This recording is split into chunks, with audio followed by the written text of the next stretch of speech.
যে হাদিসের মাঝে রাসূল করিম সাল্লাল্লাহু আলাইহি ওয়াসাল্লাম ইরশাদ করেছেন, আমার নবী বলেন, ইন্না ইয়াওমাল জুমআতি সাইয়্যিদুল আইয়ামি ওয়া আ'যামুহা ইনদাল্লাহ ওয়া হুয়া আ'যামু ইনদাল্লাহি মিন ইয়াউমিল আযহা ওয়া ইয়াউমিল ফিতরি। আমার রাসূল বলেন, ইন্না ইয়াওমাল জুমআতি, উম্মত শুনে শোনো, উম্মত জেনে রাখো, নিশ্চয় আল্লাহ তাআলা দিন সমূহের মাঝে যেই দিনকে সৈয়দ বানিয়েছেন, যেই দিনকে নেতা বানিয়েছেন, যেই দিনের গুরুত্বপূর্ণ দিনে সেই আল্লাহ তাআলা বাড়িয়ে দিয়েছেন, ওই দিবসের নাম হচ্ছে জুমার দিন। জোরে বলুন সুবহানাল্লাহ। আজকের এই জুমার দিন, এটা হচ্ছে অন্যান্য দিনের মাঝে সৈয়দ নেতা। শুধু তাই নয়, ওয়া আ'যামুহা ইনদাল্লাহ, আর আজকের দিবস এটা এতই যে গুরুত্বপূর্ণ, আল্লাহ তাআলা আজকের জুমার দিনকে অতীব সম্মানিত, অতীব মর্যাদা আল্লাহ খুদ নিজেই দিয়েছেন। জোরে বলুন সুবহানাল্লাহ। যেই দিবসকে আল্লাহ সম্মানিত করেছেন, যেই দিবসকে আল্লাহ মর্যাদা দিয়েছেন, আমরা যারা মুসলমান রয়েছি আমাদের উচিত আল্লাহর দেওয়া ওই মর্যাদাকে রক্ষা করে জুমার দিনের মধ্যে দ্রুততার সাথে জমায় চলে আসা।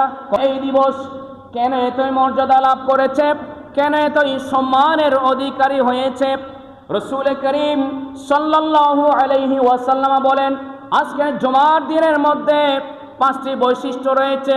5টি বৈশিষ্ট্যের কারণে আজকের জুমার দিন অতীব মর্যাদা লাভ করেছে। ওই বৈশিষ্ট্যগুলো কি?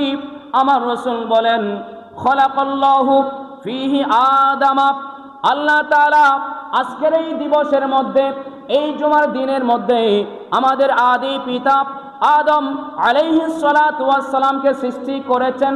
এটা হচ্ছে 1 নাম্বার।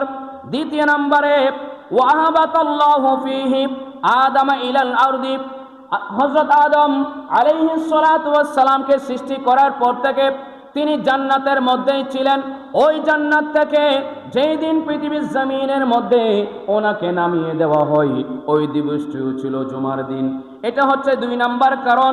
3 নম্বরে রয়েছে, ওয়াফিহি তাওয়াফাল্লাহু আদামা, আল্লাহ তাআলা আদম আলাইহিস সালাতু ওয়াস সালামকে এই পৃথিবীর জমিন থেকে যেই দিন ওয়াফাত দান করেন, ওই দিবসখানাও ছিল জুমার দিন। তাহলে আমরা 3টি কারণ পেলাম। আদম আলাইহিস সালাতু ওয়াস সালাম সংশ্লিষ্ট কারণ, তিনাকে যেই দিন সৃষ্টি করা হয় ওই দিনও ছিল জুমার দিন।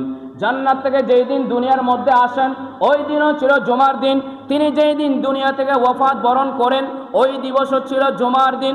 4th নাম্বার কারণ হচ্ছে